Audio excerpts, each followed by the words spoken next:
Parliament sessions ఈ నెల 15 నుంచి ప్రారంభమవుతాయా?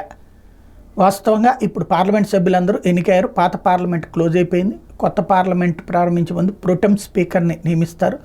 అత్యధిక సార్లు ఎవరు పార్లమెంట్ సభ్యుడికి ఎన్నికయ్యారో వాళ్ళు ప్రొటెం స్పీకర్గా ఉంటారు.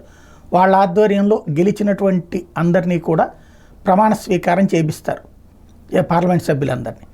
ఆ తర్వాతన ప్రొటెం స్పీకర్ ఉండగానే ఈ ఎలక్షన్ జరుగుతుంది. ఎవరు కొత్త స్పీకర్ అన్నటువంటి విషయాన్ని డిసైడ్ చేస్తారు. ఆ స్పీకర్ ఎంపిక పూర్తయ్యాక అది సహజంగా లోక్సభలో అధికార పక్షం వైపే ఉంటుంది. వాళ్ళ తరపున ఇప్పుడు అధికార పక్షంలో ఎన్డీఏ తనే ఉంచుకుంటుందా స్పీకర్? నాకు తెలిసి అయితే స్పీకర్ని తనే అట్టి పెట్టుకుంటుంది. స్పీకర్ డిప్యూటీ స్పీకర్ వేరే వాళ్ళకి ఇస్తుందని నేను అనుకోను. లేకపోతే డిప్యూటీ స్పీకర్ ఏమన్నా ఇస్తే వేరే వాళ్ళకి ఇవ్వచ్చేమో. స్పీకర్ అయితే తనే అట్టి పెట్టుకుంటుంది అనుకుంటున్నా. JDU అడగచ్చేమో deputy speaker.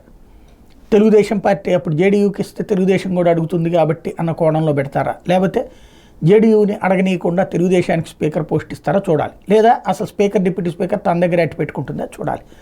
బేసిక్గా అయితే స్పీకర్ ఎంపిక పూర్తయిపోయాక కార్యక్రమం ముగుస్తుంది. ఇక అప్పటి నుంచి స్పీకర్ ఆధ్వర్యంలో వ్యవహారం నడుస్తుంది.